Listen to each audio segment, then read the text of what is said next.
Today's episode is brought to you by the Tin House Writers Workshop, which is now accepting applications for its 2021 online summer workshop, which will take place this July and which will feature short fiction, novel, poetry, and nonfiction classes.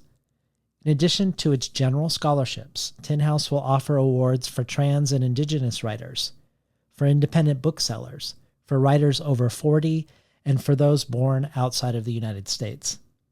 Tin House will also be waiving all application fees and offering a scholarship for Oregon BIPOC applicants. The deadline to apply is March 22nd, with more information available at tinhouse.com/workshop. During today's episode with Brandon Hobson, though we focus primarily on his latest novel, The Removed, we also end up talking quite a bit about a short story of his that is the lead story in the latest issue of Noon, the magazine founded and helmed by Diane Williams, and about the ways being edited by Diane Williams over the years has been an influence on Brandon's own writing. I definitely suggest seeking out Diane's appearance on the show as a great follow-up to this conversation with Brandon. In fact, I'm sure there is no better episode in the last 10 years addressing the meaning and mystery within the syntax of a sentence than the episode with Diane. I'll include a link to that conversation in the show notes. I was happy that after our conversation, Brandon decided to read that very short story. A man came to visit us for the bonus audio archive. This joins past bonus audio from Layli Long Soldier, Therese Marie Myatt, Ted Chiang, Tiju Cole, and from Diane Williams herself. Subscribing to the bonus audio is just one potential benefit of transforming yourself from a listener to a listener supporter. All supporters get a resource-rich email with each conversation and get to participate in our ongoing, kind of mind-blowing collective brainstorm about what dream guests we want to see on the show going forward. And there's just a ton of other potential benefits. Collectible items from Nikki Finney, Ursula K. Le Guin, Ricky Ducournay, Forrest Gander, and others, to becoming an early Tin House reader, receiving 12 books over the course of a year, months before they're available to the general public. To find out about all of this and much more, head over to patreon.com/betweenthecovers. And now for today's conversation with Brandon Hobson.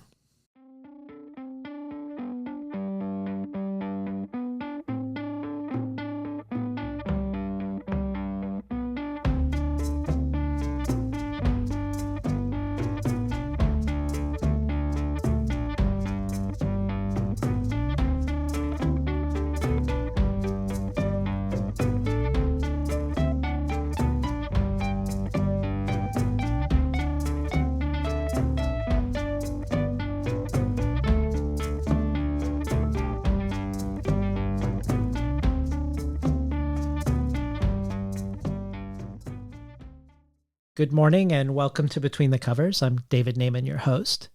Today's guest is the novelist Brandon Hobson. Hobson earned a doctorate in creative writing from Oklahoma State University and is a professor of creative writing at New Mexico State University. An enrolled member of the Cherokee Nation tribe of Oklahoma, Hobson is also our writing mentor at the Institute of American Indian Arts in Santa Fe. And this year, Hobson is also a judge for the 2021 PEN America Literary Awards. His fiction has garnered a Pushcart Prize, has appeared in McSweeney's, Conjunctions, Noon, and American Short Fiction, among many other places.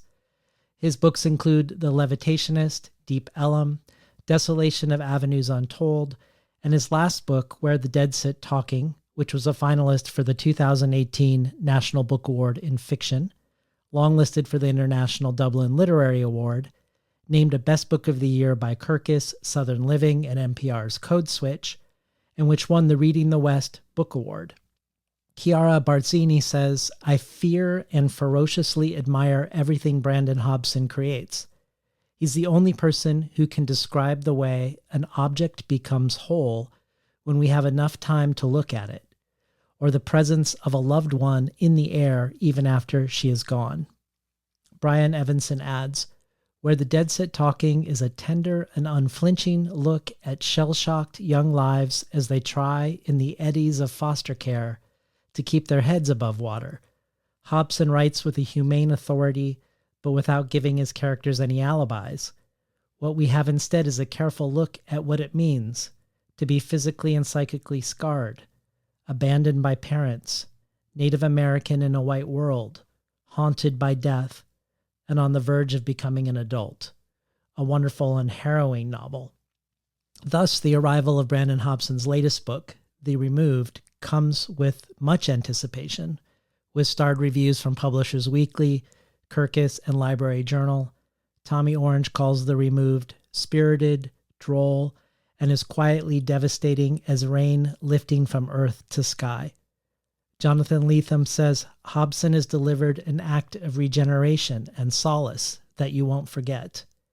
And Molly Young for Vulture adds, Hobson's last novel, a Cherokee coming-of-age novel set in 1980s Oklahoma, was a finalist for the National Book Award, and I'll eat my pajamas if his new novel doesn't get a nom too. Finally, Marcella Davison Aviles for NPR says, the story in this book is deeply resonant and profound, and not only because of its exquisite lyricism. It's also a hard and visceral entrance into our own reckoning as a society and civic culture, with losses we created, injustices we allowed, and family separations we ignored. It's a path of renewed mourning, meditation, and trauma, which at once seeks the vitality of what once was and justice for what was taken. Welcome to Between the Covers, Brandon Hobson. Thanks for having me. So your last two books are very different in many ways, but they do share several broad attributes in common.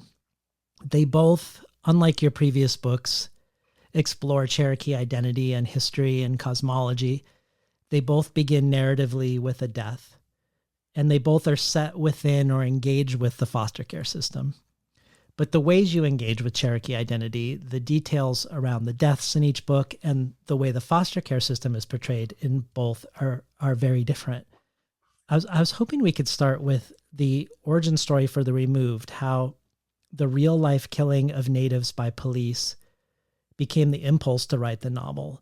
So I was hoping we could start with you talking about what you were feeling and thinking that led to The Removed to be set 15 years after the character Ray Ray's death, unarmed, at the hands of a police officer, and placing us as readers with his family who live in the present day of the book in the long shadow of his murder. Well, I was interested in thinking about the aftermath of violence against natives and how long that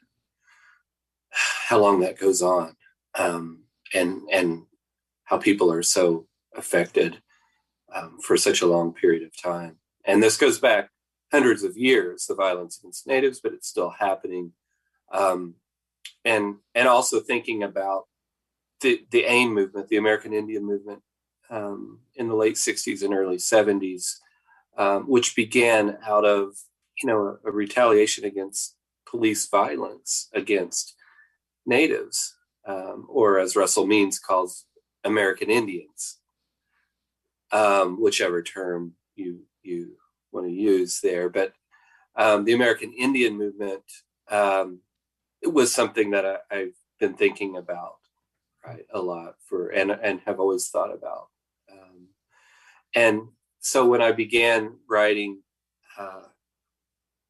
The Removed, I didn't want to go into too much detail about the killing, other than of Ray Ray, other than just the fact that he's shot by a police officer,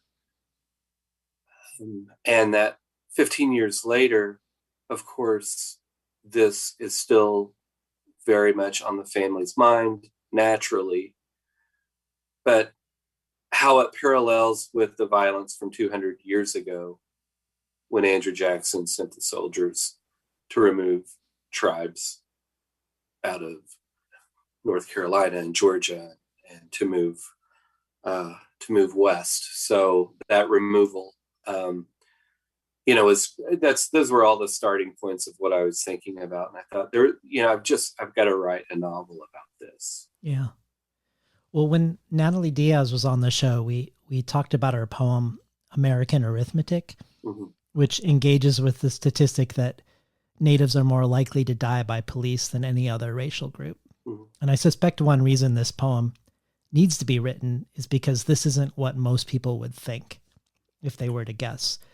We went on to talk about how there's a hypervisibility around the suffering of Black Americans in this regard, that Black suffering and the perpetual lack of being treated as fully human is served up almost as entertainment and certainly as spectacle. We all know the names of unarmed Black people who've been killed, from Trayvon Martin to Michael Brown to Breonna Taylor. Their bodies are on the news. Videos of their deaths filmed in real time are either delivered up as news or just one click away on YouTube. But for Natives, it seems like the mode instead of spectacle is that of silence and erasure, not just around police violence, where I suspect most people can't name a single Native person killed by a police officer, but also the epidemic of disappeared Indigenous women across North America, which also doesn't make the news, and not making the news and the lack of any response, I suspect becomes a self-reinforcing prophecy, making Native women more of an appealing target for predators if there's no consequence or even narrative or story. And I was also thinking, like, lately there was a tweet by Lucas Brown Eyes where it said 88% of the missing children in South Dakota are Native. That's systemic, that's racism. And to me, the silence seems part of the violence. And that is what I found interesting about the NPR blurb that I read at the beginning, that framed the removed as an opportunity for a societal reckoning. And I was both curious if that was part of the impulse for you of writing the removed, to write into the silence, and also if you had any thoughts about the silence in the first place. Yes. I read that Lucas Brown Eyes tweet and I followed him, and I'm a fan of his. That's a lot of the reason is the silence. The silence, not just around police shooting, police brutality against Natives, or violence in general against Natives, but also the silence around the missing and murdered Indigenous women, right? And not just in the United States. I mean, Canada has a huge problem. Yes. First Nations up there. I'm hoping that people are starting to talk about it more, and especially, and this is in no way to take away from Black Lives Matter, of course, and the police violence against any people of color, right? But specifically to draw it toward Natives is a way for me to write this book. And Russell Means is gone. He's passed away. Dennis Banks is gone. He's passed away. These were very big activists, right? For Natives. And my hope is that and I think on Twitter we certainly get to see more people engaging in conversations and being able to draw attention to these issues. In my way, I want to do it through my art, which is writing fiction. And that being said, though, that as a fiction writer, it's not the only issue I'm interested in, obviously, because I have other work out there, right? But it is a big part of these last two books. I wanted to really, really focus on, writing into that silence. Absolutely. Well, in your round table rapid fire interview at LitHub, when asked to give words to describe your book, you said memory, police brutality and its effects, the mistreatment of Cherokees, visions, loss, and healing. And in light of us talking about erasure and silence around police violence against Natives, talk to us about memory and its relationship to the removed. Well, I was thinking in terms of memory with Ernest, the dad, right, who's in the early stages of Alzheimer's, losing his memory. And when Wyatt, the foster kid, comes to the house, he begins to get his memory back. Wyatt serves in a way as a sort of healing mechanism for his Alzheimer's, because he can recognize spiritual Ray Ray, right? He can recognize there's something, the Ray Ray's spirit is among him, right? And that begins to manifest in miraculous ways. And so I was thinking about memory there, but I was also wanting to draw attention to the memory of the removal, yes, of the tribes, and memory in terms of the old traditional stories, Cherokee, the old stories that really arrived in Oklahoma, and I'm from, where obviously spent my whole life in Oklahoma, and those stories arrived there, not written, but they arrived in oral tradition, and then were, and then a man named James Mooney ended up documenting a lot of those, over 100 years ago. But the memory of those stories needs, those stories need to be around, and I wanted a place for them in contemporary fiction, right? So I think they're important to think about. Well, the Echota family, 15 years after the death of Ray Ray, is in a tough place in many ways. You mentioned the father suffering from Alzheimer's dementia, so literally losing memory. The son, Edgar, is deeply lost in addiction. The daughter, Sonia, is in what seems, at least at first, to be a self-destructive pursuit of love with a white man. And the mom is trying to hold things together. But really, Ray Ray is who's holding things together. Their shared memory of Ray Ray, the ways he is collectively kept alive in each of them. And one of my favorite conversations you had for this book so far is with Rebecca Mackay for PEN America. And part of what was satisfying about it for me was her attention to the formal choices you made as a writer. And one of them being that Ray Ray dies on the same day as the Cherokee national holiday that commemorates the Constitution written by the Cherokee Nation after their forced removal to Oklahoma. And that each year, the bonfire the Echota family has acts as a sort of double act of memory. It's a time to gather and remember Ray Ray, but at the same time as they are remembering the removal of the Cherokee from their land. One of the uncertainties of the present day of the book is, will everybody in the Echota family show up this year? There's so much going on. Will they come together as a family and be there for the bonfire? But what Rebecca points out, which I think is true, is that the way you've structured the book, you've created this ticking clock to the story. The book takes place over 6 days that will culminate with or without a bonfire at the end.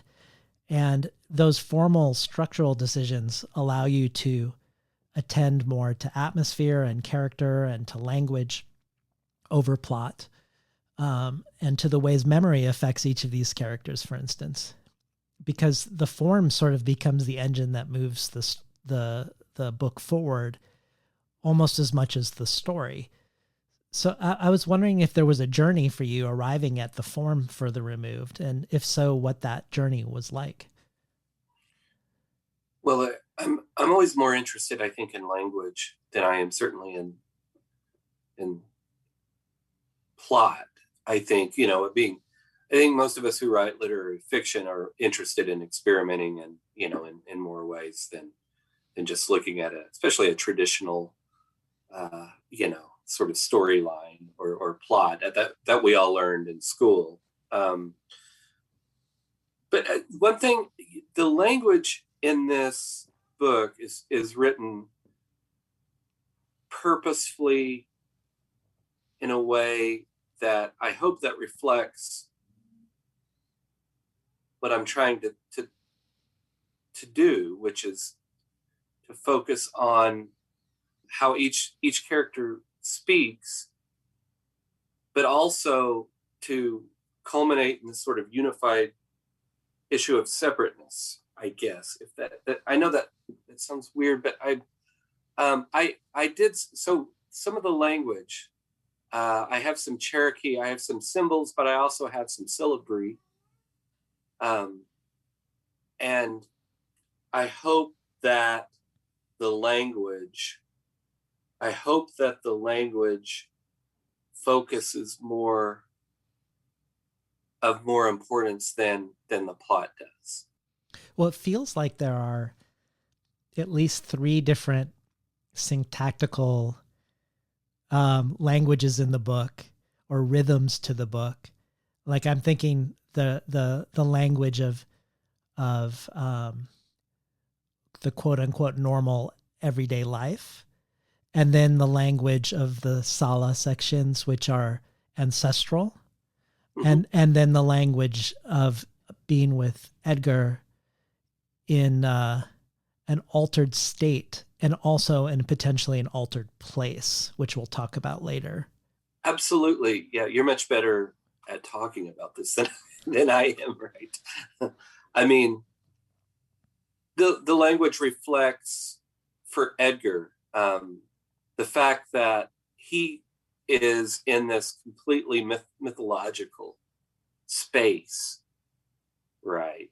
That exists only to pursue an escape, right? I mean, for him to try to escape this torture and racism, right? I think that the language of Chala is much more, I tried to focus much more traditionally, right? By using a little bit more of Cherokee language, and then certainly Sonia and Maria, more sort of everyday. Though, and yeah, I was, I don't have to repeat myself, but I mean, that to me becomes maybe as a reader that's, I read for language often, and focus less on resolution. I like ambiguity because I feel like so much of the world is ambiguous, and what's not spoken is often more interesting than what is said. There's nothing worse for me than reading somebody who's written something that's overwritten, and you feel like it's very long, and you think, well, this could have been 100 pages less, right? And it's just overwritten. I think I get, a lot of people will say, well, I guess it depends on who it is, but some people say that I tend to underwrite, right? But to me, it's that unspokenness that I've always, and people like your former guest, Diane Williams, who's been kind of a mentor to me, J.D. Salinger, right?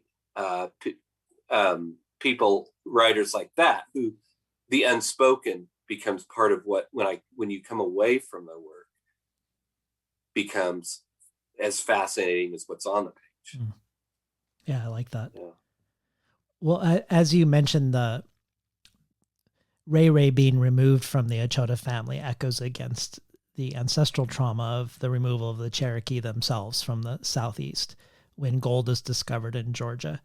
And because of this discovery of gold, all the previous treaties were voided, and the Indian Removal Act was passed.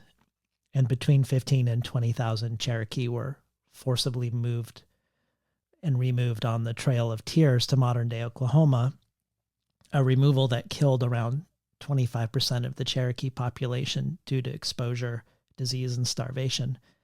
And I think often about how the absence of memory that seems particular to settler culture of North America presents a challenge to me as an interviewer, and I imagine it must also present a challenge to you as a touring author. I can't presume that listeners have a shared collective memory or understanding or knowledge about most historical things, and perhaps that's understandable when I'm talking to Jenny Erpenbeck about East German history or Nnedi Okorafor about the Biafran War. But it seems equally true when we're talking about our own history, whether the details of the Korean War or the details of the Trail of Tears. And because I suspect that guests are asked over and over again to do the labor of explaining the historical trauma of their own people, my imperfect solution is to include details within my questions like I just did. I don't know that it's a solution, but I wanted to ask you about a different aspect of cultural amnesia or even cultural dementia. And that is the question of how Native Americans are both perceived and portrayed. If nothing about a contemporary Indigenous person's experience visibly enters the mainstream cultural consciousness, if we don't regularly see contemporary Native people portrayed in art or in visible positions within the media, it seems that all that is left are, especially in the absence of like a historical knowledge, all that's left are stereotypes to fill the void. Stereotypes that are frozen like museum relics or mascots for sports. And you engage with this phenomenon directly in The Removed. But I was also interested to hear about how it affects you as a writer, because I'm thinking of your recent conversation with the Cherokee poet Santi Frazier, where you said you wanted to include ancestral voices in The Removed without them seeming hokey. And Santi shared how similarly he would never include talking animals in his poems based on how he knows it would be received by a non-native audience, confirming and reinforcing the stereotypes he's probably having to deal with on a day-to-day interpersonal level. So I was wondering if you could talk about this and how you navigate it and how you keep it from paralyzing you, the anticipation of how something might be received by others in this context. It's an excellent question, and it's a very important question because so much of what we do is looked at as stereotype, among other. I grew up in Oklahoma, and so did Santee. We're both enrolled Cherokee Nation of Oklahoma.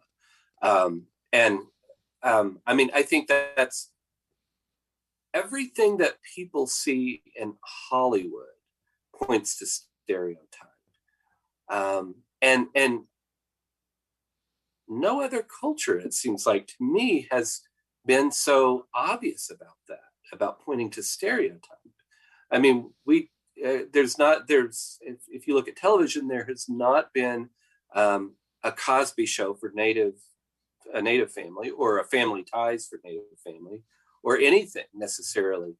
And it seems like to me, so far, Hollywood has done a terrible job at portraying Native Americans. And even in the new movie, the Tom Hanks movie, News of the World, I mean, there's the sort of white savior idea, right? There are those, there are not urban Indians who are portrayed in the media, it seems like. And you can drive down to, to see in town or something, to see a lawyer who's Native, right? Or you see a Native, Native congresswoman. I mean, it's that stereotype is very, very dangerous. And as a writer, you can't help but think about it and try to write through that, which is with the Echota family. I try to show, yes, they're an Oklahoma family who are, about to celebrate the Cherokee National holiday. But they're also a very sort of urban, normal family who goes about, about their normal lives. And to go back to Chala's sections, when I was writing Chala's sections, I was thinking about that more than anything. I was thinking about stereotype, right? Part of the avoidance of the stereotype for me was part of what drew me to write even more about Chala, if that makes sense, to avoid the stereotype. Yes, I do have part of like the talking wolf that he shares, but that's from the old traditional mythology, right? In the same way that, we read stories of Greek mythology, which we all read in school, and, but those are still an important part of what it means to forgive, what it means to be human, how we look at nature, how we treat animals. And that was more of anything. I mean, I was thinking about, part of this book is heavily focused on nature too.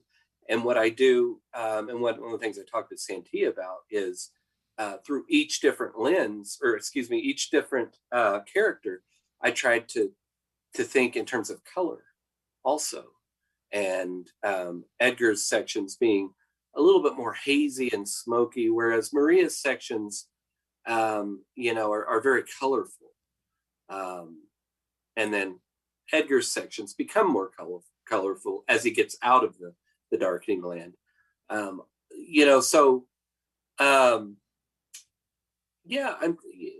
trying to, to write through that, and get away from stereotypes as much as possible. But it is a challenge because nobody's helping us do it.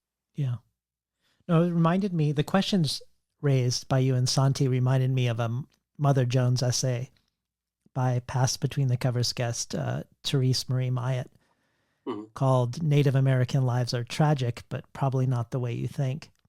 And she talked about the Native American Journalists Association, which had created a bingo board designed to catch overused and hackneyed ideas employed by newsrooms over and over again. And it included the words alcohol, poverty, and then the phrases vanishing culture and dying language. But she goes on to say, quote, "This may be helpful for reporters, but what of us Native authors and artists who want to express the truth of our lives, which are sometimes affected by, yes, poverty and alcohol? These conditions are not unique to Native people, of course, but when they are applied to us, it feels definitive." And then later she says, "I don't want a joyous future nearly as much as I want the freedom to present the tragedy in our lives and not be bound to it." Yeah, I mean, first of all, Therese is, I'm a fan of hers. Her book is amazing. Yeah, I think so too. Heartberries, yeah, is. But I think that stereotype of Natives living on a reservation, living in poverty on the reservation, is often, I think, what people, and think about and think about in terms of alcoholism. Whereas so many of us did not grow up on a reservation like me, right? And I lived in a more of an urban environment growing up, right? Right outside of Oklahoma City, along with many, many other Native kids. And so the idea of the urban native, and Tommy Orange's book certainly addresses that in Oakland, right? But it's everywhere. The urban, and that is a very important thing for people to think about, right? And I don't think that it's being. Part of it is they're not seeing it anywhere. We're just now starting to read about it, right? They're not seeing it on television and movies. Not reading about it so much yet. I do hope that that's changing, and the more students, especially Native students that I work with, who are writing about it, is continues to bring hope for me that things will change. I mean, you've said explicitly, and you're sort of saying it here now as well, that you're trying to complicate these stereotypes and dispel these stereotypes. For instance, portraying Native families who aren't on reservations is one way to do that. But I'm wondering, what about this question of Native American in a bigger sense, like that you're received as a Native American writer and perhaps even asked to speak about the state of Native American literature, which seems to have a subtext that right. Cherokee experience is interchangeable with the Navajo or Hopi experience. Right. And that's not true, right? I mean, every tribe is extremely different, right? Well, I say extremely. I mean, every tribe is different. There's so many tribes out there. I don't consider myself any more of a Native American writer than I do just a writer, a fiction writer. I consider myself a fiction writer. I think, for people to say, here's American literature, and then here's Native American literature, right? Can draw an issue that, as if we're put into an other category, right? Here's all the American literature, right? But then we have the Native American literature over here, as if we can't be a part of the overall, American literature, right? So, I guess to get back to the idea of breaking through the stereotypes, I think my last two books, I want to show, in my last book, Where the Dead Sit Talking, for example, Sequoia is a young Cherokee boy, but he's also, there's some gender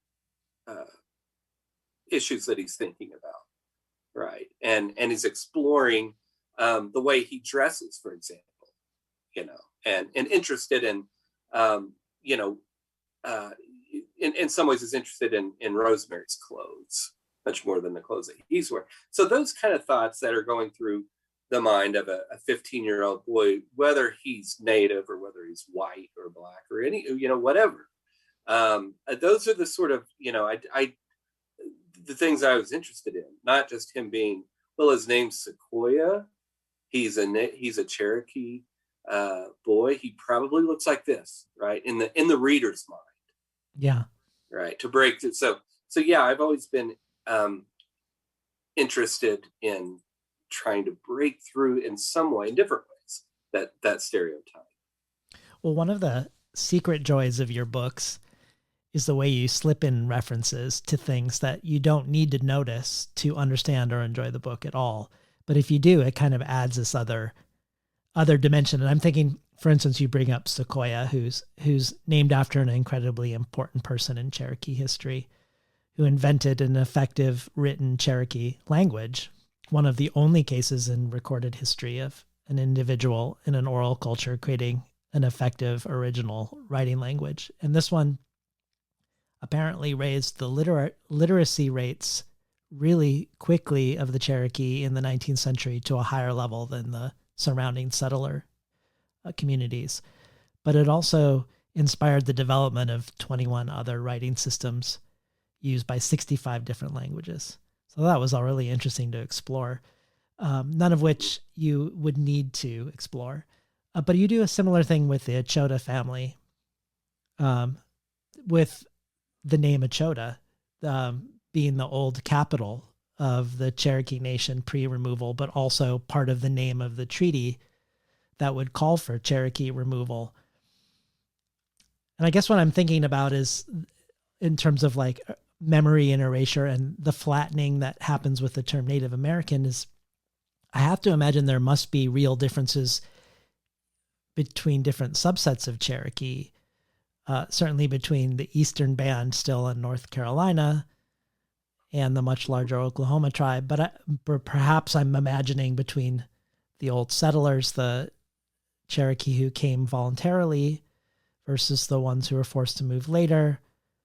But one of the things I was wondering about memory and specific to place was how much of Cherokee contemporary spiritual practice engages with the land and the landmarks from the Southeast versus Oklahoma. Like how much of it is a reference to lost homeland to keep it alive in memory versus an immediate engagement with the physical and biological features of Indian territory now? Some of that I can't speak to. I will say I can say this. The attention to in this book that I wanted to draw to the land and to nature and to animal life, whether that's bird life or deer, wolf or dog, is as important as human life. It's as important. Nature itself, animal, is spiritually as important as the humans in this book. They're all on equal levels. That I think that's all I can really probably share about that. And I'm speaking, I'm an enrolled citizen of the Cherokee Nation. There are 3 bands of Cherokee, right? There's the Eastern Band in North Carolina. There's us, the Echota. Also, there's a third in Tahlequah, Oklahoma, which is where Cherokee Nation is. So 2 of them are in Oklahoma. The third is the Eastern Band. We often get lumped into this idea. Okay, in Oklahoma, people will come to me and say, "I've always heard that I'm Cherokee." Right, that happens a lot in Oklahoma because of being such a large tribe. And if I'm digressing a little bit, I apologize, but I do want to say that it's Cherokee is sometimes among natives, becomes sort of the go-to, like we're going to jab at Cherokee a little bit because everybody says they are right. A little bit Cherokee, right? Most famously, recently, Elizabeth Warren, right? Right. Elizabeth Warren. Yeah. And in her defense, like a lot of people in Oklahoma, they have this, they're not enrolled, but they have been told, as she probably was, that her ancestors were Cherokee. And so she's not saying that out of a place of anger or of dislike. I think she was saying it proudly, that, my ancestors were part of this. I know a lot of Cherokee people who were angry about that, right? Yeah.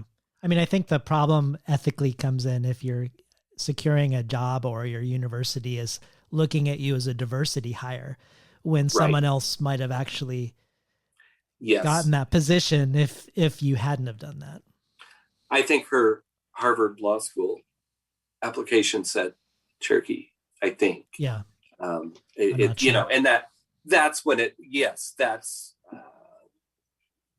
that take the spot of someone who, actually was enrolled, for example, but in her defense, I do think that she said it from, it came from a good place. Yeah. Well, in your first 3 books, if we include your chapbook, you're not dealing with Native themes. And you've said that you didn't want a bio or photo in them, that you wanted the work to stand on their own. You didn't want the work marketed based on your personal history or identity. But each of the last two books increasingly has embraced your heritage, your ancestral history as an integral part of your storytelling. And it made me curious if there was something that happened in your life or changed in your mind or heart that led in that direction. And I don't know if I answered it when I came across this really great essay that you wrote about your grandfather and about his sudden death, and the notebook that was laying open in his lap that has changed the trajectory of your life. And I have no idea if the timeline matches up with the way your books have changed, but could you talk to us about the notebook, or at least about the notebook in the way you do in the essay, what it contains and what it has meant for you as you've moved forward since that discovery? Let me address what I think the picture first, if that's okay. One of the reasons I went ahead and allowed my picture to be shown in the book, which there's so many pictures of me online now. I think people can, whether it's my website or, I've provided pictures, but I think I would have, with that book, I kept my hair. I had a haircut relatively short, and I felt like that picture was not following a stereotype. So I did feel like, one of the things I was trying to do with Whether It's Talking is break through that, as we said earlier.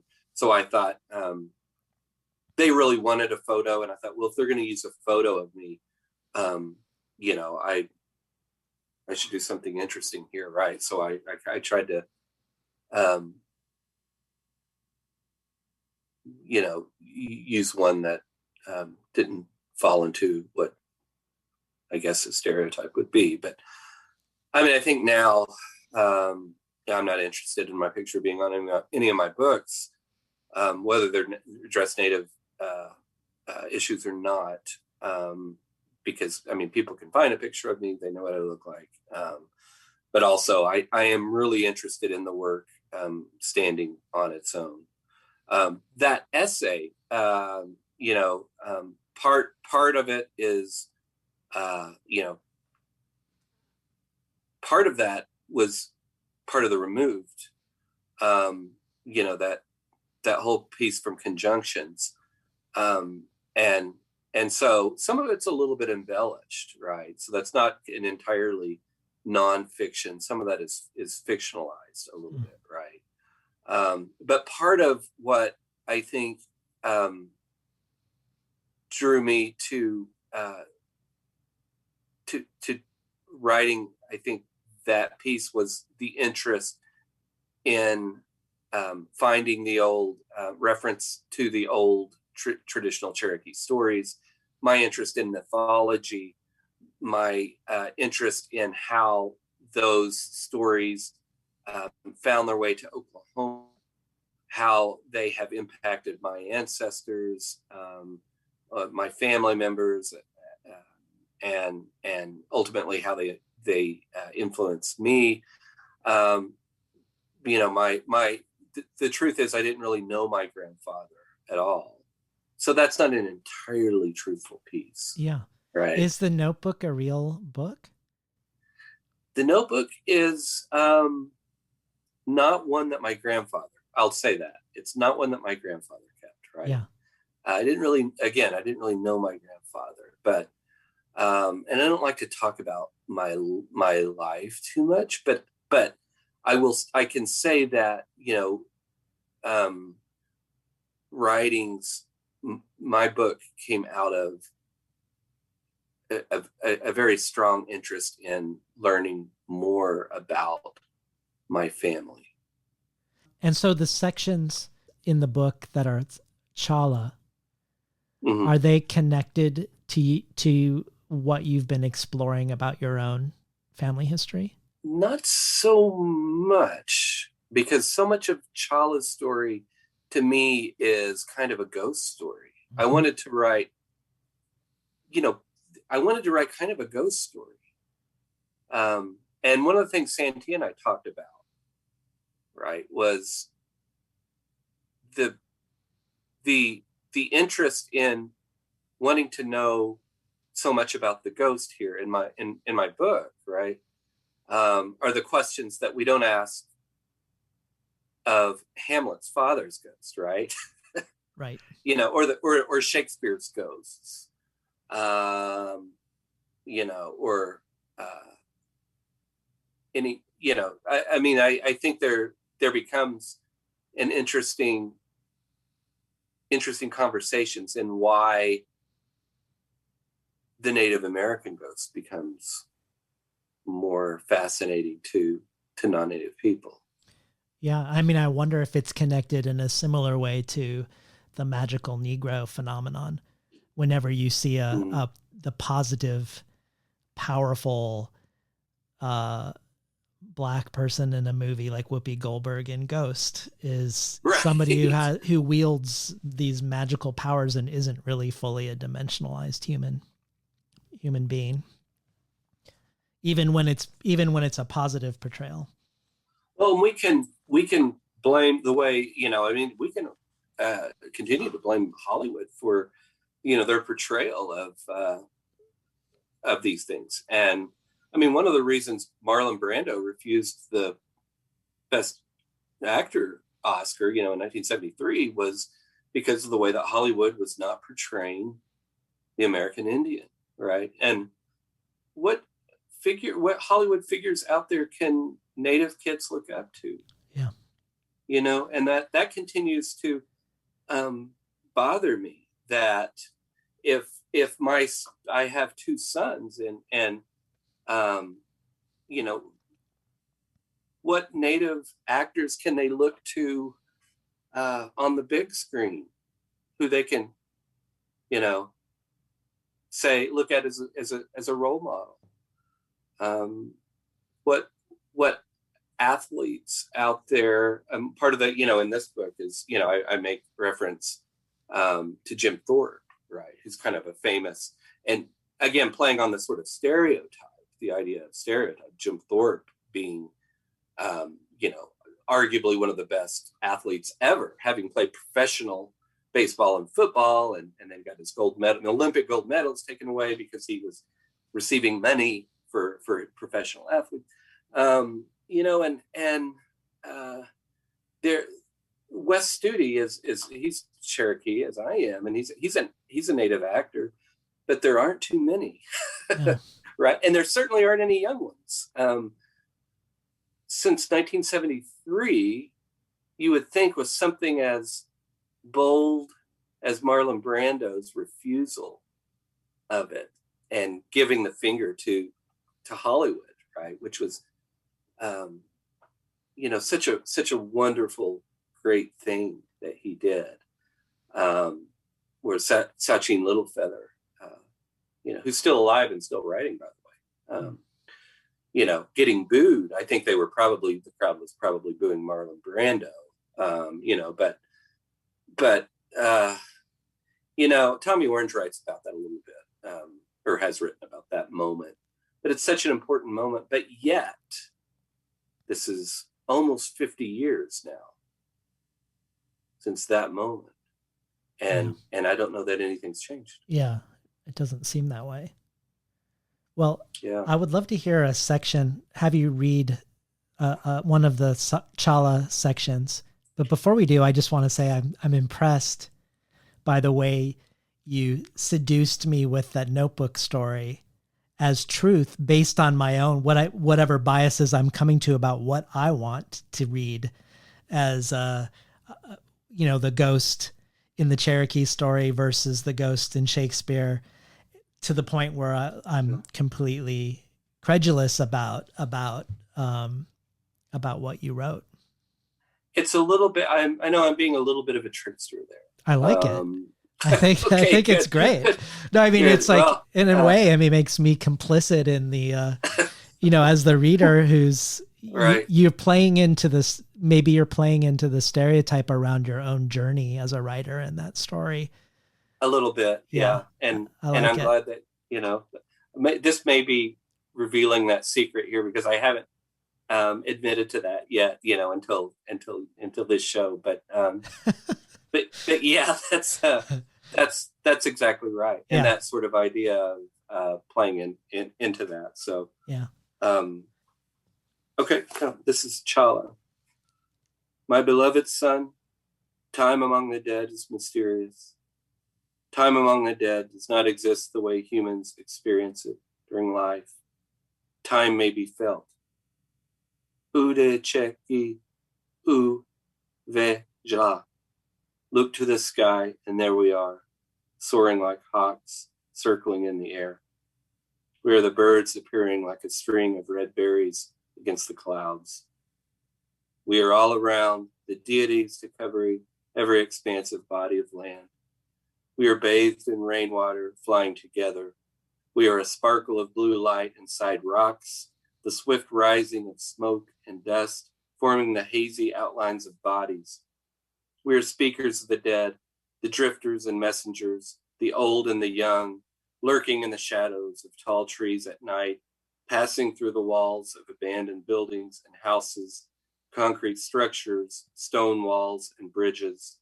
We're the ones watching from underwater, rising up like mist, spreading like a rainstorm over fields and gardens and courtyards, flying over towers and rooftops, and through the arched doorways of old buildings with spider cracks in their walls. We reveal ourselves to those who will look. It has been said we are illusions, nightmares and dreams, the disturbing, intense apparitions of the mind. We are always restless, carrying the dreams of children and the elderly, the tired and sick, the poor, the wounded, the removed. In 1838, the firing squad killed you before they killed me. Your mother adorned us in gold and jewelry and buried us. You must know that adornment is as important in death as in life. So they made it known that we were beautiful, even absent of our spirits. An elder had once taught me not to be afraid of death because there is no death. There is only a change of worlds. I refused to migrate west on the trail, and that is why we died. I refused because it was not fair treatment, and I was willing to sacrifice my life for you, our family, and our people. Yes, I know an old man has a mouth full of thunder. So does an old spirit. Before you were born, I helped Dragon Canoe and his son take the fleshy side of enemy scalps and paint them red and tie them to poles for the scalp dances. We imitated the Europeans who invaded us by dancing a foolish, awkward stomp to show their clumsiness. More importantly, the dance healed us by weakening the other races who were responsible for harm or sickness. It was also used to heal the sick for our own people. At one of these dances, I met a man named Jagyaji, whose war medicine was an Uktana's shedded skin and burned turtle shell, which he used to smear on his face and body for protection from enemies. He had never been wounded because of wearing this war medicine as strong as yellow root. He warned me of the seventh hell we were living in, and soon I had dreams of the blood and destruction. Dragon Canoe told me, you will be a visionary with prophetic gifts. You must learn to understand this. Beloved, we knew the soldiers were coming before they ever arrived. Our people knew long before, thanks to the prophecies. It was a time of fear, but we would never let fear bury us. Been listening to Brandon Hobson read from his new book, The Removed. So in your ambiguously fictional essay, you say that you always believed that the Cherokee tradition was like mythology, interesting myths. And then after finding this notebook, which may or may not exist, you were trying to live based on Cherokee traditions going forward. But what I wanted to ask you about isn't that, but I wanted to ask you about vocabulary and your feelings about different vocabulary in terms of the way reviewers or readers approach your last two books. So first thinking of the word myth, But I'm also thinking about how the white foster parents in Where the Dead Sit Talking want to make Sequoia comfortable by constructing a teepee, even though the Cherokee never had teepees. And I suspect some of the ways labels have attached themselves to your work have been equally well-meaning and yet inaccurate. And the most common way I see this book framed is a book that is utilizing and exploring Cherokee folklore. But I also see people talking about magical realism or simply magic. And so I guess I wanted to hear your thoughts about the terms mythical and mythology, magical realism and magical and folklore. Are some of these more acceptable or more problematic to you in your mind? No, none of those are really. Magic is problematic. It's kind of it's a little kind of a cheap way of talking about it, I think. But certainly folklore, mythology, don't bother me at all. The teepee, I put that in. Harold, the foster dad, who's non-native, I put that in on purpose. Yes, Cherokees did not live in teepees. The reason I had him build a teepee is to sort of show in his own clumsy way he's trying to connect at the end. Yeah. He wants to. He's really a well-meaning foster dad. He's just falling into stereotype as if we have these native foster kids, so maybe I should I can help you build a teepee and in a clumsy way. I'm not trying to. Maybe I am trying to poke fun of him a little bit, but that I'm glad you caught on to that. That's a lot of people didn't catch that, but that's certainly what I was doing. Was again trying to show how easily people fall into stereotyping. Yeah. But to go to mythology, I don't have any. We use that term. They're all stories basically, and stories, whether they're real or whether they're not real, right? I can be offended by something in the Bible, for example, right, or something in a religious text, and there might be something that let's say that I don't think that is literally true, but that still has a power on me. If there's a biblical story, for example, that maybe I feel like, well, it's an exaggeration, right? But it can still be meaningful to me. I think that, mythology, a lot of the stories in mythology they don't necessarily have to be completely true. They can be embellished. But ultimately, what do we come away with? Some kind of understanding about the human condition, or something about how we live in this world and how we treat each other. And I think that's the importance of storytelling, and a lot of what I'm trying to do in The Removed. Yeah. Well, one of the reasons why I think non-native readers might inappropriately reach towards the word magical versus mythical is that there's a lot of signs within the book that seem to suggest an active hidden meaning to the world. Perhaps with no one more than the foster child Wyatt, who the Echotas take in, and which you described some of the things that happened earlier, you described as miraculous. The foster situation's super different than in your last book, a white foster family with a Cherokee child, and this one we have a Cherokee family taking in a Cherokee child. But Wyatt coming into their lives causes them to think very much of Ray Ray, but there are also many things about Wyatt that make him and his appearance seem almost uncanny to the Echotas, so much so that the father believes that he is in some ways the return of Ray Ray. And things start to happen to people, as you mentioned, for instance, the father's reversal, or at least temporary reversal of some of his memory loss that seem almost miraculous.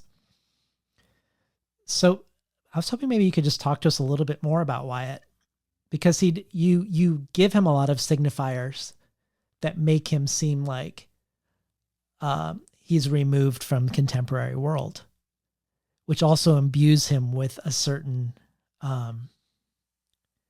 sense of meaning.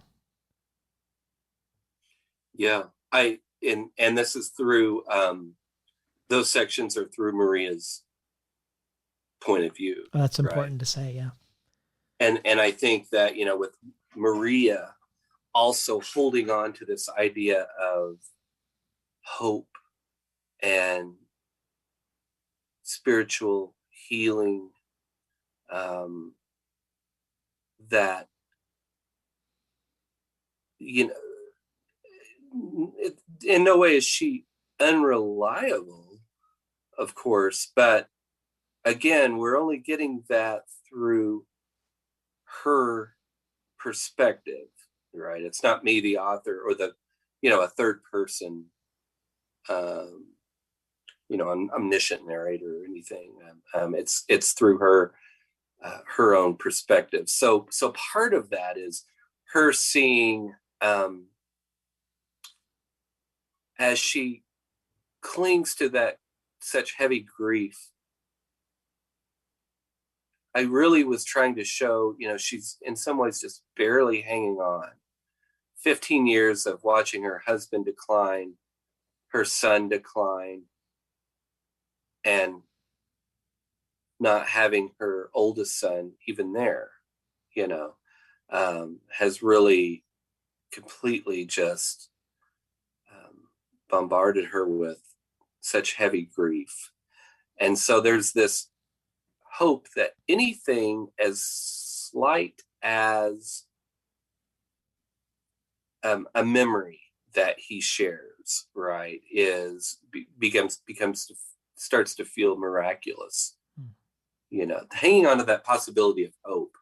Is he somehow coming out of this, right? This terrible disease, this, the way his deterioration of the mind, is he coming out of that? And if so, what's contributing to that? It has to be, something with this boy, right? The Wyatt coming in and being very different. I wanted him very different from Sequoia, because Sequoia is very sort of sad and brooding and dark, and really kind of unsure of, who he is. But Wyatt is very, very much, he's coaching the football team. He's even reffing it. He's like organizing these guys over here, and you guys over here do this, right? He's very outgoing and very animated and theatrical. And so she sees, they see Ray in him. And so, that idea of, is it just her, or is it something more? That sort of ambiguity I like sort of playing with. Yeah. Well, given that you portray these two very different foster care situations, mm-hmm. and how fraught foster care has been for Native children, I think going back to the founding of the Indian boarding schools, I was looking up the founder of the Carlisle Industrial School, who coined the phrase "kill the Indian to save the man." And your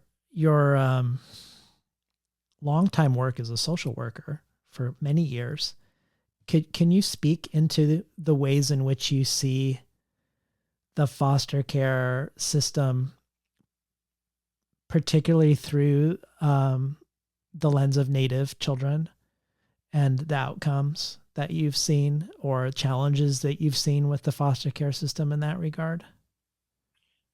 I think, based on my own experience, that especially long-term foster care, that Native kids feel in their community and, within their tribe. And I think they thrive very well in that way. But I've seen Native kids in non-Native foster care that did just fine.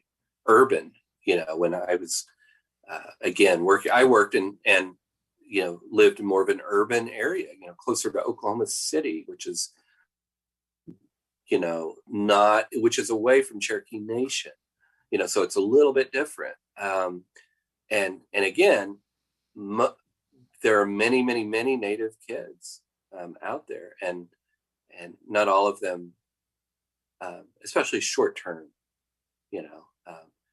and older teenagers are so hard to find foster placement with. But the Indian Child Welfare, is the Indian Child Welfare Act, right, allows Native kids to be placed with other Native communities. But I really wanted, and where they did sit talking, to have this non-Native. Part of that was I wanted to show the mix of cultures there and how they react to one another, yeah. Right?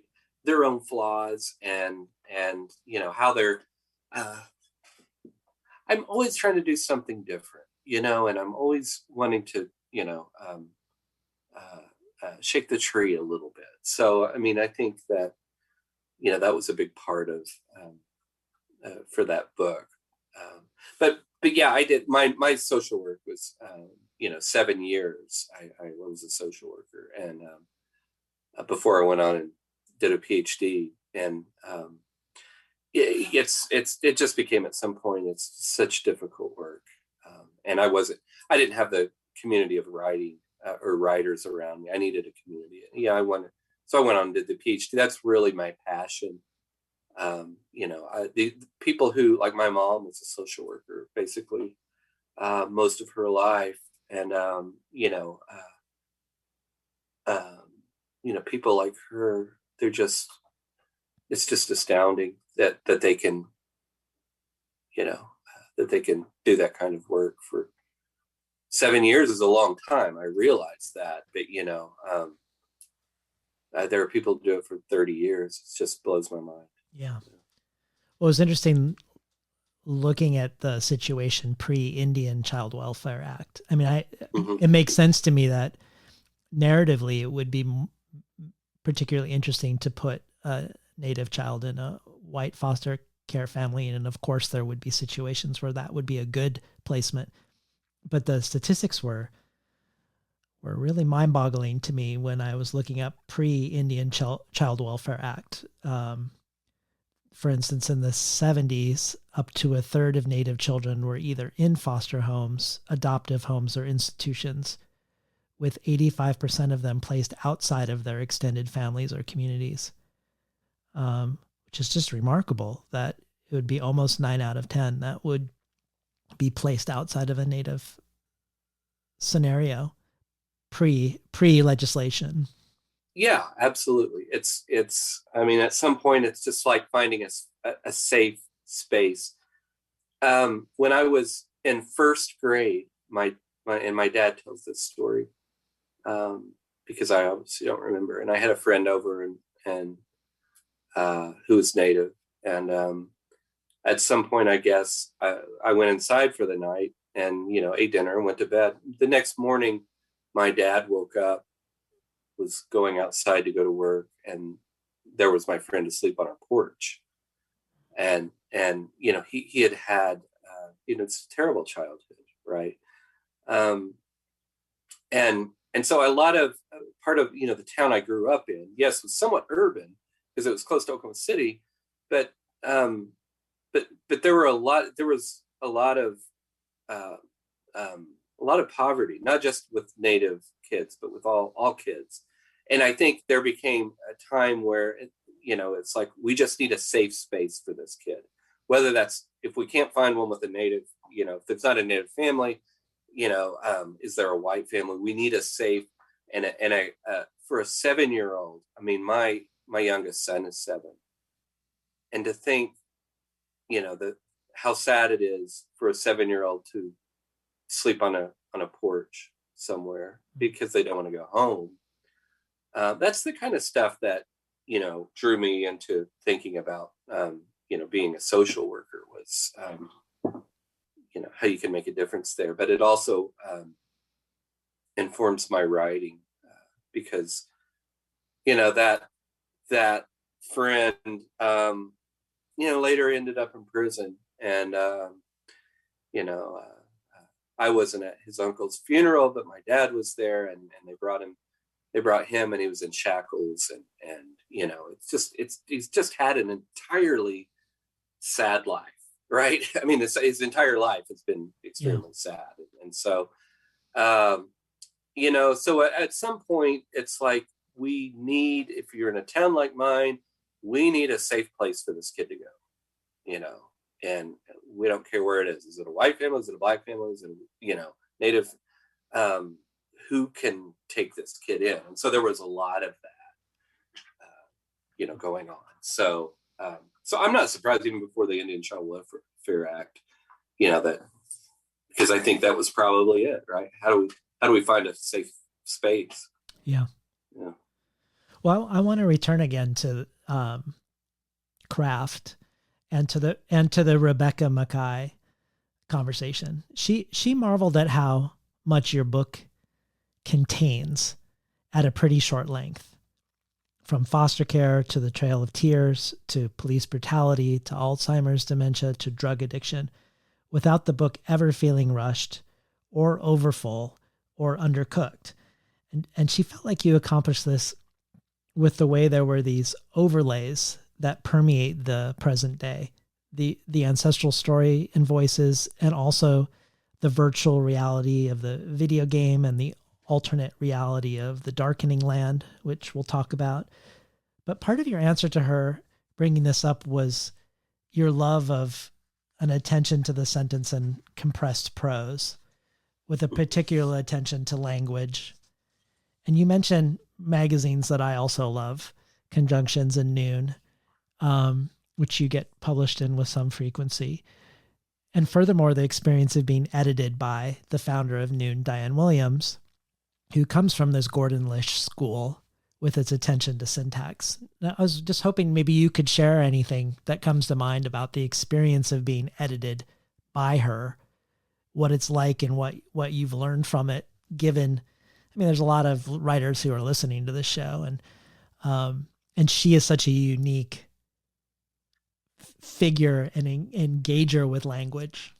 She really taught me how to edit, I think, by being so thorough with my work, and by challenging me to do two things. Number one, to look at how crucial is this sentence?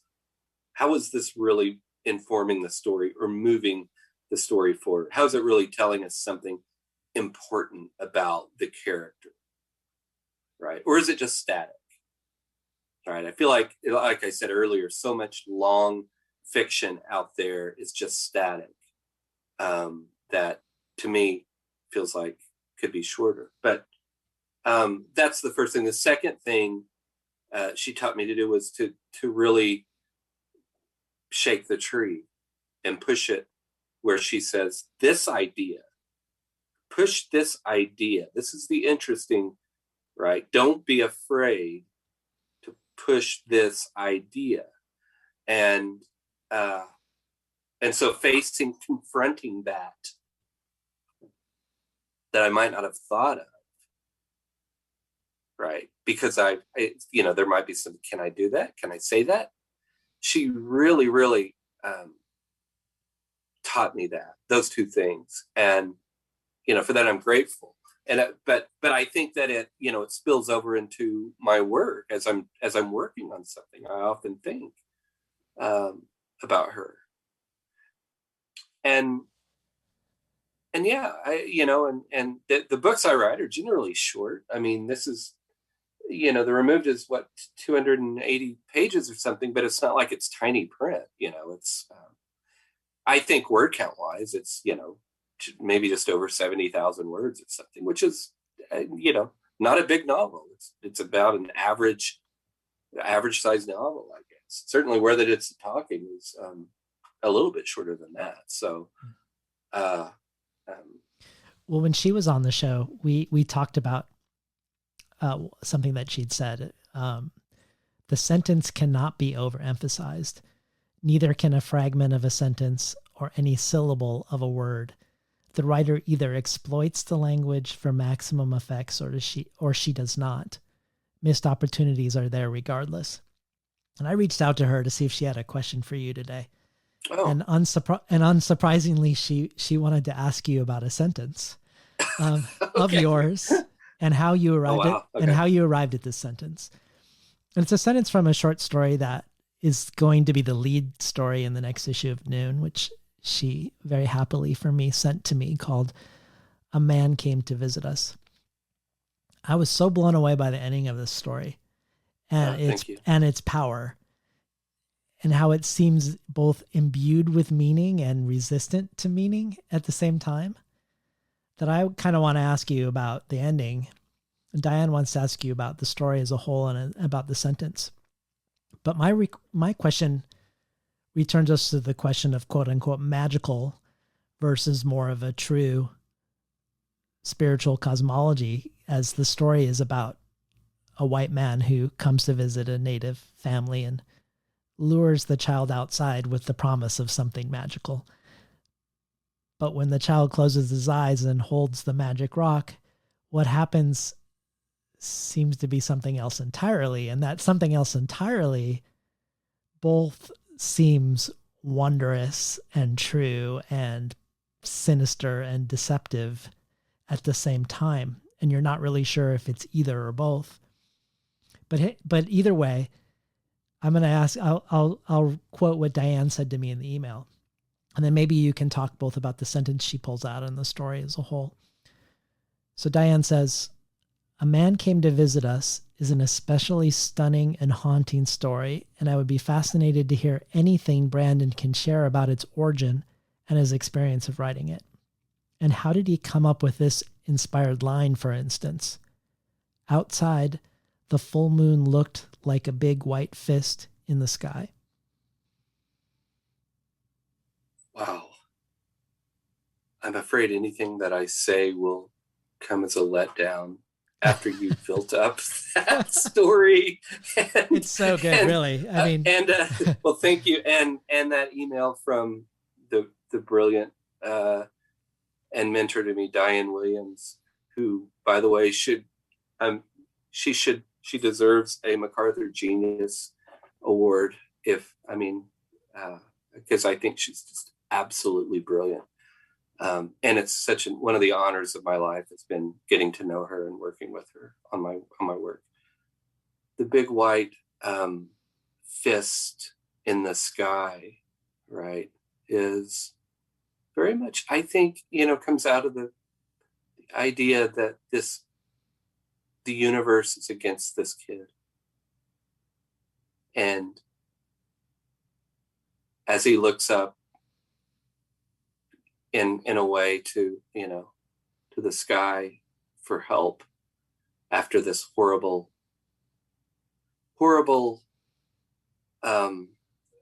experience with this white man who came to visit in the middle of the night, who lured him in a very mysterious and deceptive way. He looks to the universe, and the universe shows its fist. Yeah. I mean, I wish you could. I wish you could teach. I mean, if I could be sitting at your feet learning storytelling, I wish you could teach how you pulled off that ending, which does feel like an amazing act.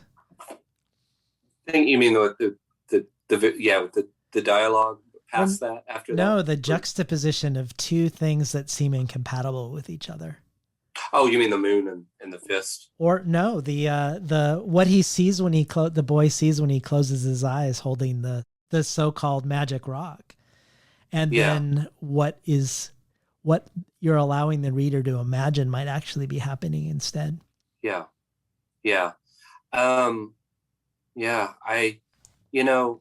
I think allowing ourselves to really access those parts of ourselves, I don't know how to explain it really. Yeah. I mean, and part of what's so great about that ending is that I don't think you can explain it as a reader either. And I don't think that's a flaw. I feel like it's held in a place of paradox and contradiction that is very evocative, but can't be reduced to comprehension. Thank you. That's what I love about it. That means a lot that you say that, and that Diane asked that question. It really does mean a lot to me. I'll say this, she challenges me, and I think writers should be challenged to really look deep inside themselves and explore the darkness as much as they can, or their fears, so yeah, she's taught me that. I want to ask you about a question around your writing and your influences in light of questions of authenticity. When you were talking with Santi, you talked about your fears of not being native enough to write what you wanted to write, to tackle some of the material you wanted to tackle.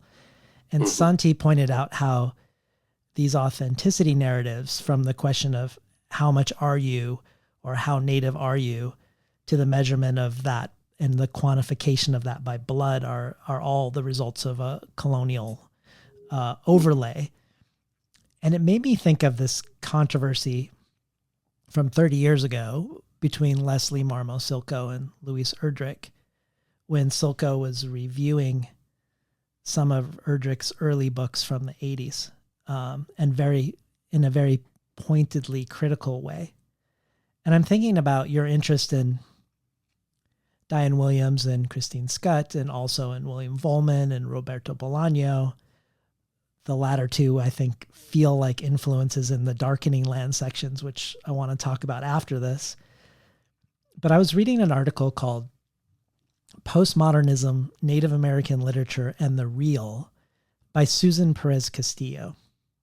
And Castillo looks at Silko's uneasiness at influences on Erdrich's work that to Silko seemed like, quote, academic postmodern so-called experimental influences, and they were ones that foregrounded the interaction of words, according to Silko, and de-emphasized their referential dimension, and that these influences stay within the language and within the individual mind in comparison to the oral tradition, which by nature is shared communal experience, according to Silko. But Castillo had a really interesting critique of that, and I've seen other critiques of that too, of Silko's stance at the time. And of course, I have no idea what her stance is now, and that's what I'm also curious about. But what Castillo says is, in the field of Native American studies, one pernicious effect of regarding individual groups in a somewhat idealized fashion as threatened bastions of authenticity is that it often results in a reverential, sycophantic approach to Native American texts. And she goes on to critique Silko's position, which she characterizes as a position that characterizes ethnicity as stable and unchanging and falling into a sort of ahistoricism. And I'm not one to say, but my first impression reading this 30 years later is that the discourse within Native American literature has moved far from this position, that there seems to be a celebration and encouragement of the differences of approach and of multivaried influences. But I don't know if that's actually true. And I wondered if the removed gets critiqued within the indigenous literary world from a position of how quote unquote authentic it is, or whether that's not happening, or if you had any thoughts about this controversy at all. But I'm interested if you do. Well, I haven't really heard anybody critique it yet so much, in terms of, my friend Tommy Orange read it and gave me that wonderful blurb. And my friend David Heska Wambley Wyden is native, and read it and also gave me a blurb. And I think the book certainly does come out of different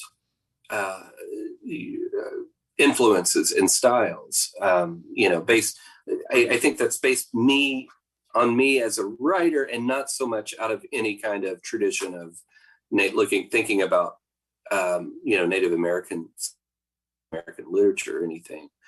So what was the quote exactly that Silko said?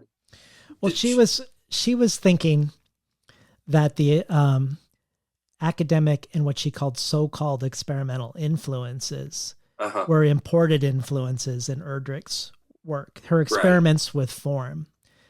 But and that they were suited for like an alienated Western mind where language was the only way people connected. But but it seems to me like, I wonder if that's, to view like the native identity as being completely not part of a fragmented world. Like you say, like the portrayal of like urban natives versus do natives need to be preserved in this authentic pre-colonial state? Like, are you participating in inadvertently in a stereotype by defending the purity of what a native text would be? That's the questions that I think this Castillo is raising about this. Yeah. Those are questions that we could talk all after. What I could do is go open a bottle of, let's do it.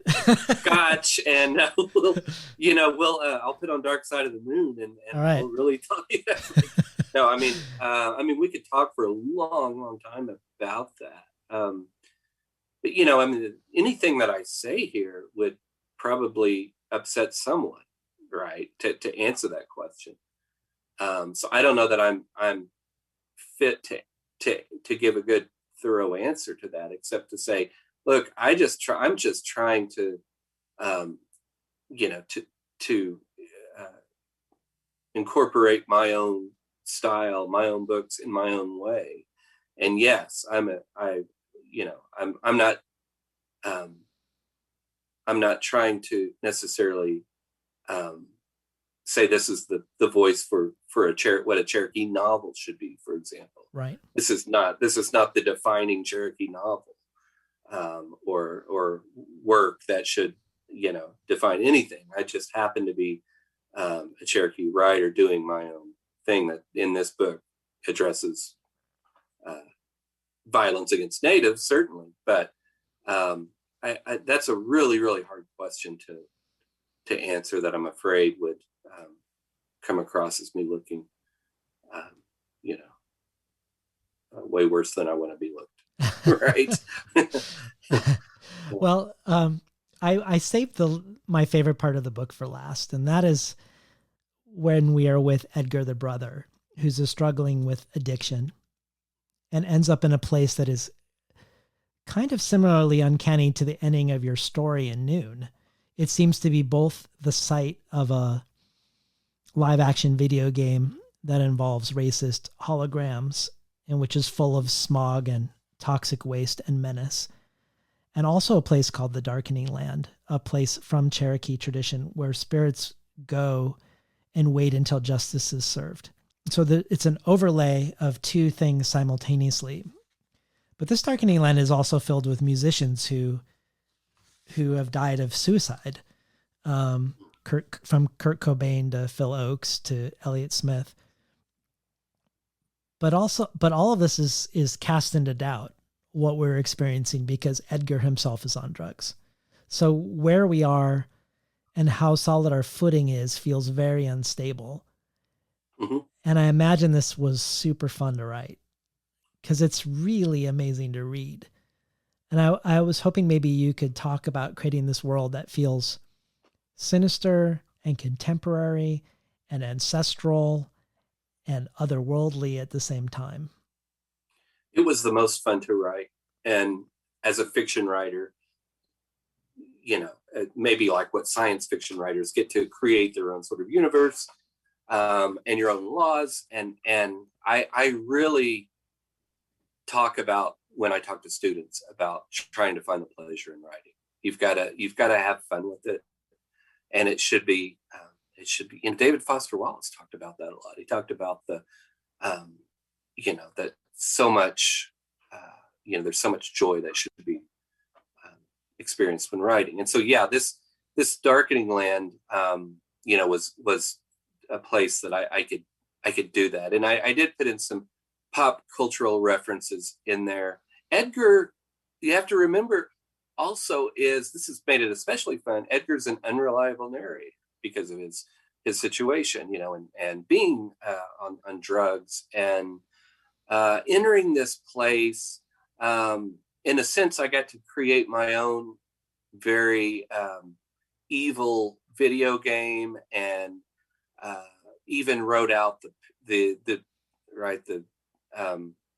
manual for this game, which I had much longer. And my editor's like, okay, this is going on too long. I know you had fun with it, but she let me keep, some of it, which, the torturous radioactive mud pit, going to TRMP, right? And making those sort of little jabs that I thought were fun and in some ways funny, because it's such a dark story that I wanted to put some of that in there. I mean, part of it that is Edgar really just wanting to go die, and finds himself on a train into this sort of underworld, right?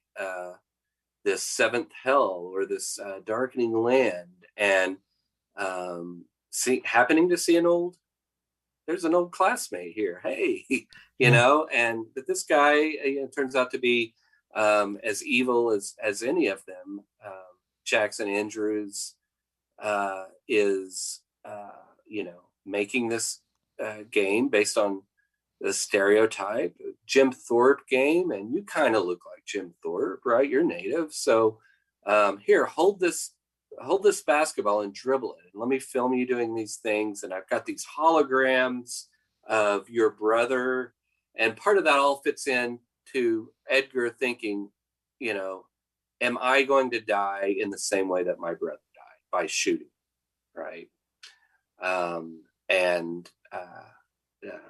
Those kind of fears, I think, throughout the book. I mean, Sonia, asked at some point, is she going to, she finds herself in a violent situation, but part of the mythological Darkening Land also was for me to really got to play with some surreal imagery there, and think about climate change, and think about, how people are coughing dust and they're walking, sort of ghost-like. And again, this is sort of like with Chala's sections, in a way, kind of a ghost story. And so he's not reliable as he tells us those. And as a fiction writer, you can really just sort of go wild with that. Otessa Moshfegh is really great at writing the unreliable narrator. She's one of my favorite young writers out there, I think, who's really doing some really interesting stuff, and has always done interesting stuff. But yeah, I really enjoyed that. Yeah. Me too. I mean, sometimes sometimes the moments were both terrifying and hilarious at the same time. There's that balance. Yeah. Yeah.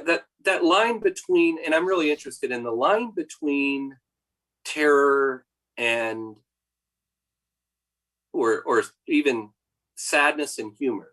What's terrifying and what's supposed to be humorous? What's sad and what's humorous? And it comes out of that anxiety about, are we supposed to laugh at this, or, am I supposed to be terrified because I feel like this is terrifying or really sad, right? And I know as a recipient of art, I like being challenged in that way.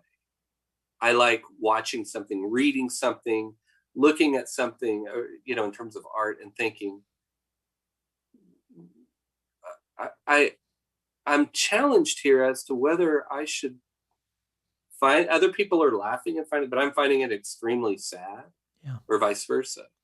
And then what does that say about me? Yes. Right. Yeah. Yeah. It's a very dynamic place, transgressive and dynamic place, I think. Absolutely. Yeah. Well, I want to ask you about doubling in your work at large, because we get a lot of doubling here, obviously, not just virtual reality and holograms, or Edgar fearing he's going to end up, or Sonia fearing, both siblings fearing they're going to end up with the same fate as Ray Ray, or so many different people in the book seeming like doubles of Ray Ray, or overlays of Ray Ray, or the two homes of the Cherokee people before and after removal. But there's doubling everywhere. In Deep Ellum, there's a replica New York rebuilt in Texas. In Desolation of Avenues Untold, there's an elusive lost film reel of Charlie Chaplin, which may or may not be a sex tape. And the main character, unrelated to Charlie Chaplin, is named Chaplin. And there's a Michael Stipe lookalike who has seen the sex tape. Right. A transvestite named Echo. And the siblings in both Deep Ellum and Where the Dead Sit Talking have an uncanny connection to each other. So what is this attraction to the double? The doubling. And the doppelganger? Yeah, that probably comes a little bit out of the simple answer is that comes out of my fascination with reading Nabokov, probably. Right, and being a huge fan of his work. That's the simple answer, right? I mean, I wish I could. I mean, in some ways, I'm sort of fascinated by what it says about culture, right, or about identity, and how easily, I think, with Desolation of Avenues Untold, that's more of an experimental novel. That was actually my creative dissertation at Oklahoma State when I was doing my PhD, and I wanted to do something really quirky and fun and experimental, and so I wrote that book. And I don't know how many copies there are, but I'm guessing it's in the double digits, right? No, maybe it's triple digits. I don't know. There aren't too many out there. I can say that. It went out of print very quickly, but very small press. But I'm not answering. I'm avoiding answering the question. I know, because I guess I'm just sort of fascinated by, or at least in that book, was how people see themselves in others, and how they see themselves in other things, and how they long to see something that really is entirely, they want to see sameness in the other. They want to see things that are alike.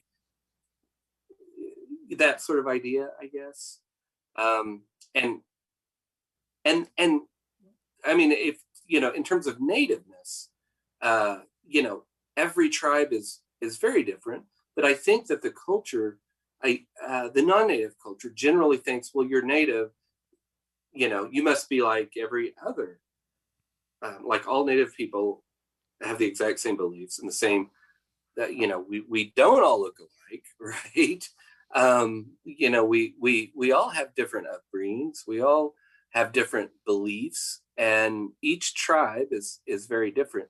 So I think, for the removed, in terms of that doubling, I'm thinking more about that, not so much with Desolation. Well, I wanted to end with another doubling, and that is also a doubling about goodbyes. Wyatt, the foster child with the Echotas, who reminds everyone in different ways of Ray Ray. At one point, Wyatt says goodbye using a Latin phrase that means hail and farewell. And it's the same phrase that Ray Ray used the night before he died. And I had my own theories about it, but what significance does this phrase have for you, that you, The Latin. yeah, that you give it this unlikely synchronicity to the two boys? Mm-hmm. Again, I wanted to draw attention to language, right? Here's Latin. It's not Cherokee. They're not saying goodbye and hail and fair. They're not saying that in Cherokee. They're saying it in Latin, right? So, again, to sort of draw attention to the idea of separateness and sameness, I guess. What they want to believe, right? Raises this ambiguity about whether or not. Again, I'm very interested in ambiguity and what they want to believe, right? So was it not connected to the Roman poet Catullus? I think that's where the phrase, right, came from. Yeah. But I wondered if it was, so like where I went with it was that poem is addressing his dead brother, who was taken prematurely. And the reason why I know about it is only because of Anne Carson and Knox. Yeah, right. Where right. supposedly this poem is nearly untranslatable. It's considered an untranslatable poem, and she uses her attempt and failure to translate it as a connection to the untranslatable grief of losing her own brother. You've really done your homework here, and you've become the best reader. I'm not able to pull any tricks off with you because you've dug deep, David. That's where it all came from, right? That's the particular phrase. Yeah, absolutely. Wow. That's I had thought about because of the idea of dead brothers, basically. Yeah. So in a way you could see Wyatt saying those words. You could see Wyatt saying those words to Ray Ray across time, saying hail and farewell, or as another translator puts it, I salute you and goodbye, or as Anne Carson translate it, and into forever, brother, farewell and farewell. Can you, as we go out, can you talk about what you're working on now, or do you need to keep that in sort of a hermetic place? I can say this because I have two things that I'm working on right now. And one of them is for younger readers, right? That may not sound very exciting to people, but it may be the only thing I do for younger readers, for kids that I'm doing fiction. And so that will happen. That will come. And then the other thing is a novel which is too early in its stages, for me to know or to talk, to say anything about. But I'm excited by what I have begun with that novel. I'm excited about both. I'm always wanting to do something different, something new. And so, how about this? Like when you did your Lit Hub interview and you just gave one word answers like you're supposed to, could you give us some words about that novel? That won't, just one word. A list of one words. Let me just say this. It's in there's an excerpt of it in the most recent Conjunctions. Okay. Great.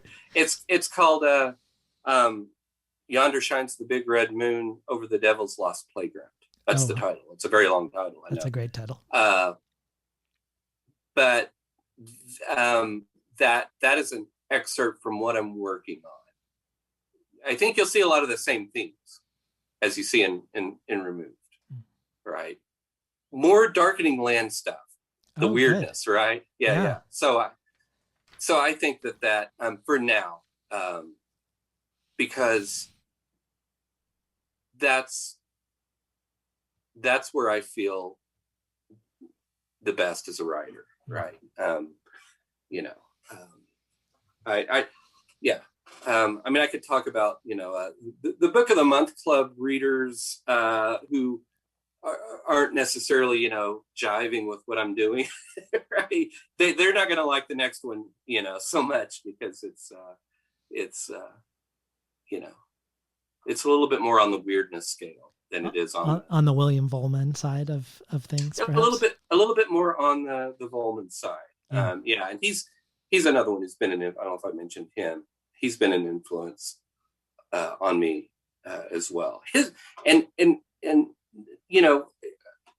Here's the thing is that his stuff is long, but there's some long stuff that doesn't feel staticky or unnecessary.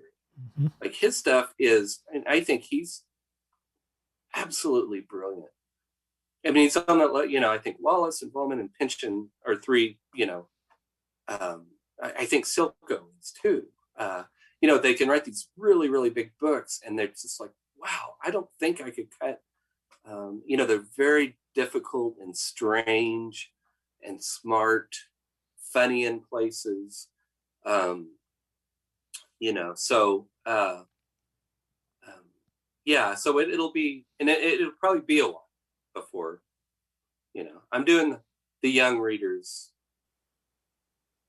book first, which I hope will be fun too. It'll be fun. Yeah. Well, thank you for being on the show today. Thanks, David. Yeah. I appreciate it. We were talking today to Brandon Hobson about his latest book, The Removed. You've been listening to Between the Covers. I'm David Naiman, your host.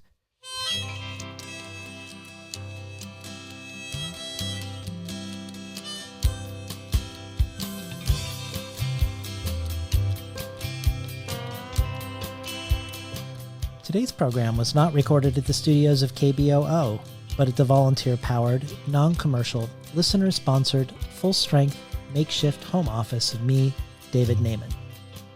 You can find more of Brandon Hobson's work at brandonhobson.com. And Brandon adds a reading of his new story from Noon Magazine, A Man Came to Visit Us, for the bonus audio archive, joining bonus material from Natalie Diaz, Ross Gay, Viet Thanh Nguyen, Carmen Maria Machado, Richard Powers, Jenny Offel, and many more. You can find out more about subscribing to the bonus audio and the other potential benefits of becoming a listener supporter of Between the Covers at patreon.com/betweenthecovers.